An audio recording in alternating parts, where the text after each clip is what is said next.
Salah satu misteri yang tampaknya belum terpecahkan sampai dengan sekarang adalah perihal asal mula nama Aceh. Konon katanya nama Aceh merupakan singkatan dari Arab, Cina, India, Hindia Belanda.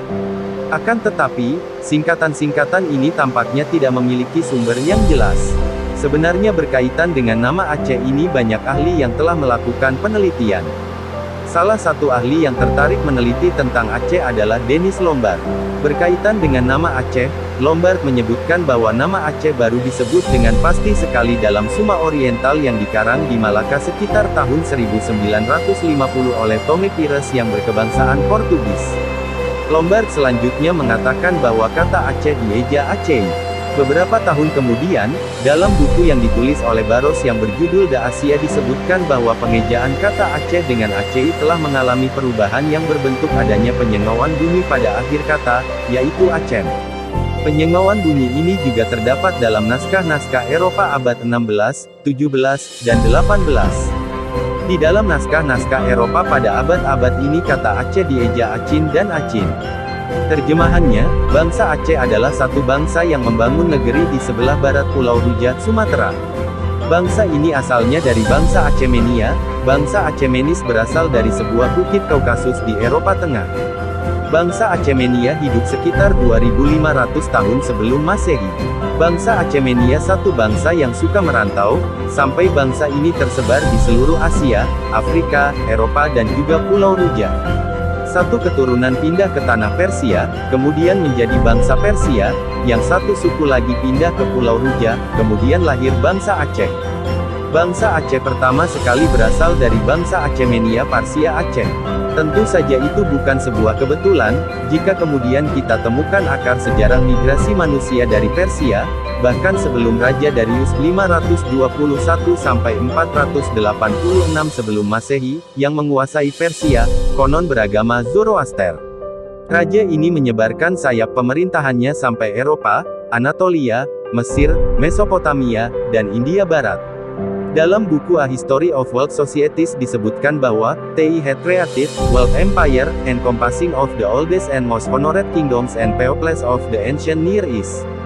Jadi, ada benarnya bahwa penggalan lagu Rafli di atas, yaitu, Bek Tabeo Kada Wangsa Metuah, Turunan Megah Meriri Wangsa, Ujangun Majalakap Gepajah, Turunan Megah Dorius Raja.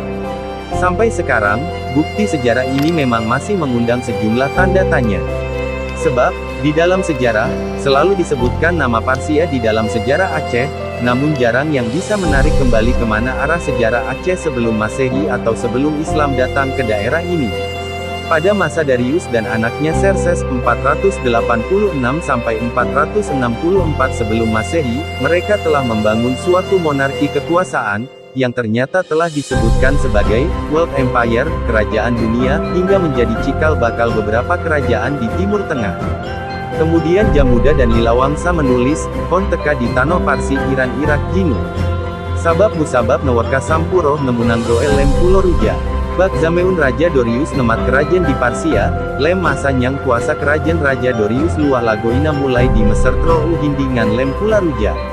Lem masa nyan ke wangsa ureum bako-bako di Nanggro Parsia nejak duek unanggro belah barat Pulau Ruja nyang dudu ngelakap Nanggro Aceh.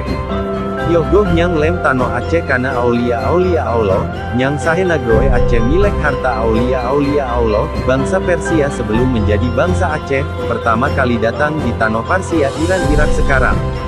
Sebab datang sampai membangun negeri di Pulau Ruja. Pada masa zaman Raja Darius memegang tampuk kekuasaan di Persia, pada waktu itu wilayah kekuasaan Raja Darius sangatlah luas sekali mulai dari Mesir hingga ke India sampai ke Pulau Ruja. Pada zaman itu berbagai bangsa di negeri Persia berangkat menetap di sebelah barat Pulau Ruja kemudian diberi nama Nanggro Aceh. Sebelum itu di tanah Aceh sudah ada wali-wali Allah, yang jaga negeri Aceh milik harta-harta aulia Allah. Jadi, dapat dipastikan bahwa asal-usul Indatu orang Aceh adalah dari Parsia yang datang ke Pulau Ruja, sebuah pulau yang kemudian diberi nama Aceh. Namun yang menarik adalah jika benar pada zaman Raja Darius yang beragama Zoroaster sudah ada wali-wali Allah di Aceh, maka pertanyaannya adalah apa benar sudah ada agama yang menyembah Allah sebelum Masehi? Sebab ungkapan bahwa Aceh milik atau tanah para wali juga ditemukan dalam ungkapan lagu Rafli berikut, Han gemek kafe ureung Aceh nyang, sawet bumi nyang tanoh aulia, getem sut nyawong pedong han Allah kameunan resam getung pusaka, tidak akan menjadi kafir orang Aceh itu, sebab bumi ini adalah tanah aulia, rela mengeluarkan nyawa untuk mempertahankan kalimat Allah, begitu adat yang diambil sebagai pusaka. Sayangnya semua sejarah itu masih berupa catatan perang. Kegemilangan Aceh sebagai salah satu kerajaan besar hanya cerita manis. Ada yang menarik tentang Aceh, yakni simbol agama yang dikekalkan dalam suasana Dayak, sebagai pusat sumber ilmu agama Islam tempo dulu. Ketika Aceh hendak dijajah, semua suku dan ulama di Aceh sepakat melawan penjajahan. Karena itu, konsep kebencian orang Aceh terhadap penjajahan, bukan karena kebencian etnisitas atau sejarah, tetapi karena melawan penindasan atau penjajahan merupakan jihad. Hal itu dibuktikan oleh TGK Cik Pantekulu dengan karyanya Kitab Hikayat Perang Sabi, yaitu membakar semangat orang Aceh melawan penjajah dengan ideologi agama. Dalam konteks etnis, orang Aceh adalah orang yang berjiwa kosmopolitan alias bisa menerima siapa saja atau suku bangsa apapun.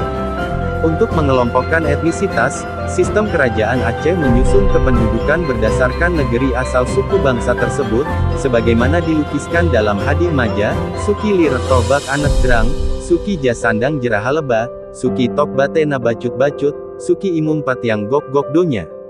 Suki di sini dalam kata lain artinya suku, sehingga Hadih Maja ini menggambarkan keragaman suku bangsa di dunia yang berdomisili di Aceh. Semuanya berhasil disatukan oleh Sultan Alaiddin Riayat Shah Al-Qohar tahun 1537 sampai tahun 1565, di bawah Panji Islam dan Terayomi di bawah payung Kerajaan Aceh Darussalam. Mengenai asal-usul masyarakat Aceh, H.M. Zainuddin, 1961, mengatakan bahwa orang dari suku Batak Kari membentuk kaum Liretoi. Orang asing lainnya seperti Arab, Persia, Turki, Keling, Dagang, Melayu Semenanjung, Bugis membentuk kaum Tokbati. Sultan berasal dari kaum Tokbati. Kaum percampuran dari Hindu dan Batak Kari membentuk grup baru menjadi kaum Jasandang. Pimpinannya diberi gelar dengan Panglima Kaum dengan gelar Kaum Imam Pat. Sedangkan orang Gayo, sebagaimana dikutip Gerini H.M. Zainuddin, 1961, menghubungkannya dengan Dagroian sesuai dengan catatan-catatan Marco Polo. Menurutnya, Dagroian berasal dari kata-kata Drang, Gayu, yang berarti orang Gayo. Masyarakat tumbuh dan berkembang dari waktu ke waktu. Perubahan itu bisa saja berpunca di dalam masyarakat itu sendiri atau bersumber dari luar lingkungan masyarakat yang bersangkutan. Aceh mempunyai komparatif advantage karena menjadi pusaran dunia, transit pertama sebelum kebagian Nusantara. Terima kasih sudah menonton video ini. Jika kalian suka, like video ini. Biar saya semangat untuk membuat konten yang baru. Sekian dan terima kasih dari saya. Mohon maaf jika ada salah saya tentang penjelasan yang saya berikan.